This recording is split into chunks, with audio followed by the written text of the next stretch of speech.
make sure you can get a pretty good look at this. Of course, you want to have this material here. This is good to have for you. It's our little project course guide, and this is what we're doing tonight. So, not facing me. That's right. That's right. Please go to my SD card. I don't have any room left. Okay. How do you take video? Who's holding it like this? Knock it off! Hold it like this. The first thing you want to do is hold it in landscape mode. Now let's face it, most of the time when you are looking at video, you are either looking at it on a TV monitor type situation, which is landscape mode, or you're looking at it on your phone on YouTube. In either case, it's always landscape presented to you. If someone is holding their phone like this, and they put it on YouTube, or any other kind of media, World Star Hip Hop, whatever, it's got that annoying side is all fuzzy, or it's a black bar on the sides. It looks terrible. Landscape mode. That's number one. Allow me to write it down. Landscape. Now, it's your phone. It's expensive. Both hands, please. Yeah. They're getting better. They're getting tougher. I know. But seriously. How much did this thing cost? A lot. Yeah. Way too much. And if you bought it on the open market, it's expensive as shit. Hold it with both hands. And, pinkies up so that you don't get them in front of the camera. I always do that. I know it looks silly, but you know what? I would rather look silly than have a broken phone. I fucking love my Note. It's such a good camera phone. It's awesome. It's got stylus in it. So, you're holding it in landscape. Okay. Next. This is about how you actually get the video. Normally, we all kind of do this sort of thing, don't we? Like, one hand. I mean, I even do this every once in a while. I have kids. I've got tons of videos of my kids on Facebook and on YouTube. You could totally find them. They're adorable as shit. However, that's bouncy, isn't it? If you're taking video, you're actually taking the time out of your life. Instead of just watching the fucking thing happen, instead of watching the interesting event, you're actually paying attention to your phone and recording the event. That's what you're actually doing. It doesn't matter if the event's happening on the screen in front of you, you're still recording it, and that's what your mind is going on. So if you're going to do that, you may as well get good footage. That way, at least you can look at it again later, or whoever you want to show it to can see it without getting seasick. So, you have your both hands on there, elbows in. Elbows in, that's right. Let your elbows touch your rib cage, it's good.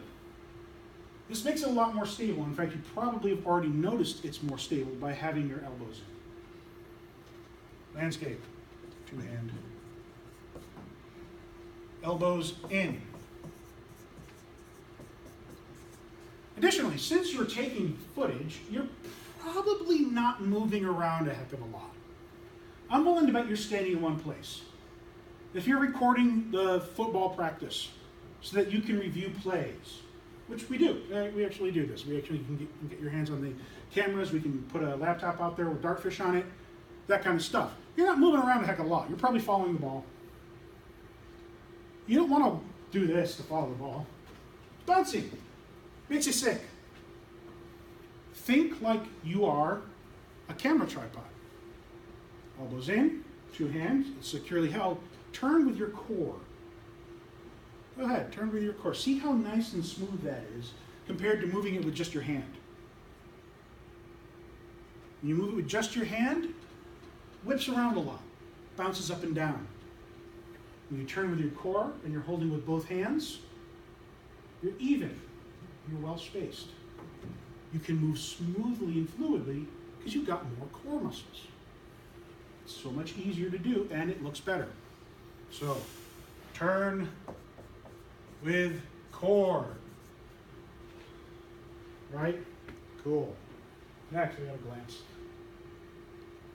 So, your phone and every other camera out there, all of them have this fisheye lens effect. I'm not sure if you are familiar with it, which means that the edges of everything gets bent and turned because if you look at your camera on here, it's a little bead, isn't it?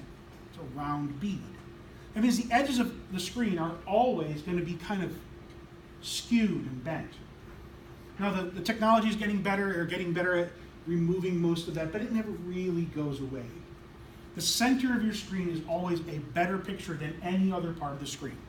It will always be that way with the kind of cameras that we have. As such, try to keep your subject within the middle 75% of the screen, right? You want to try to keep people in there. So there's a little margin on the outsides of about 7.5%, right? 7.5% all the way around. You're estimating it. Some camera phones, my phone has a grid, so I can actually see where the best portion of the screen is. Again, my phone's better than yours. So 75%, you want to stay within that center mass. Center mass. 75%. The middle 3/4 of your screen.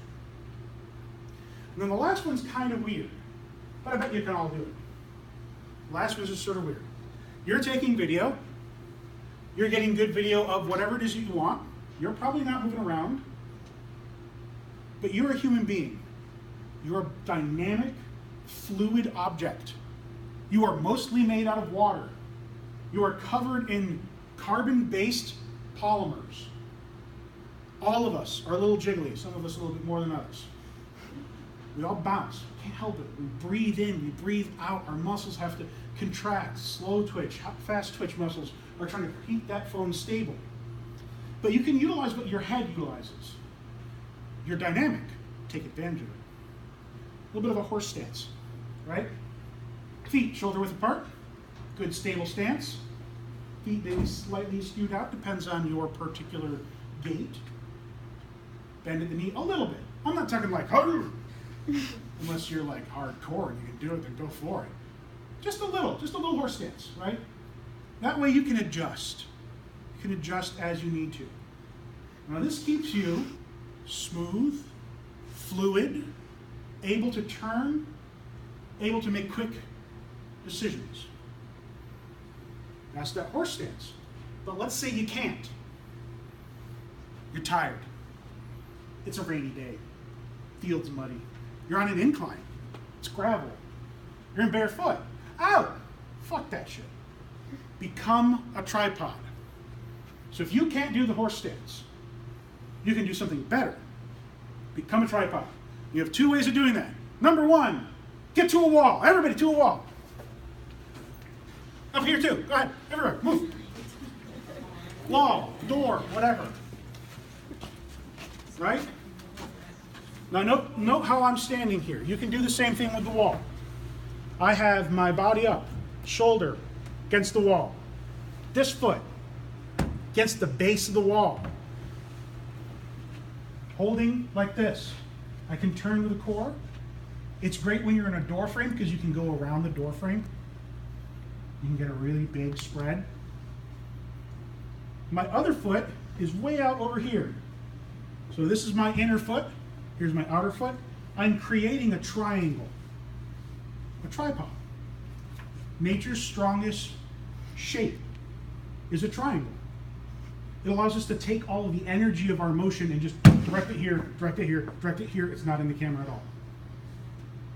Right? So there's that. Your second one. Quick, back to your seat. Quick, run, go. Your second tripod option. And this was really good for this class, especially because I want you to take video, I want you to take pictures. You should be doing this in all your classes if your teachers will let you do it. Is I got a table in front of me, right? Elbow, elbow, belly. I don't know, you don't have bellies. But elbow, elbow, sternum. Lean into it. Take all the weight of your body off of it. I am not putting any of my body's energetic motion into this camera now. It's dead stable. Looks good. I'm taking away my energy. It's going right into the table, making a triangle. You become the tripod. That is the fifth one of the most important things you can do. So it's tripod or horse.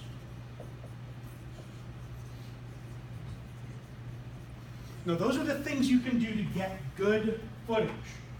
There are some things that you might want to keep in mind, all right?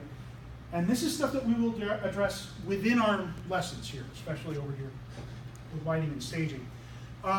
Lighting, that's a pain in the ass.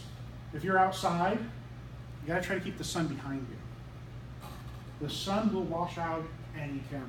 It doesn't matter how good that camera is. It doesn't matter if you're using one of our professional ones. You got the sun in the frame, nothing. It's just gone. Everything's gone. It's impossible to recover from. And I know, I do this professionally. I recover video and still images that are on ye old, like, actual film, which is higher resolution than any digital camera we have. Old chemical film is still better than what we have here. And I can try and recover some of the image. Working in Photoshop for like 9 days straight until my hair starts to grow out again and I'm all scraggly. And my boss says, go home. And I'm like, but I am at home. So, I probably am actually. He's looking at me through WebEx. Stop, just stop.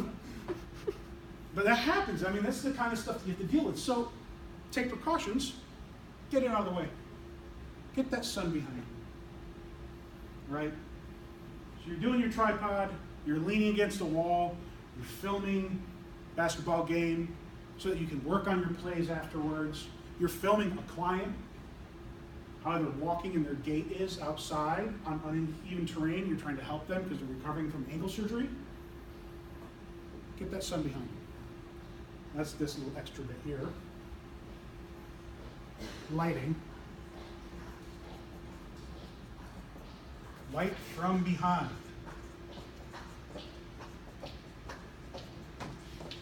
You. Behind you. And the last one is sound. Now, sound is always a problem because sound is something that is oftentimes uncontrollable. You can't do too much about it. Your camera is going to pick up sound, anything near it, which will include your breath. You might find it very strong on this, you might not, in the video you're taking right now. I'm going to find it is, because I'm an asthmatic, so my breath is very loud.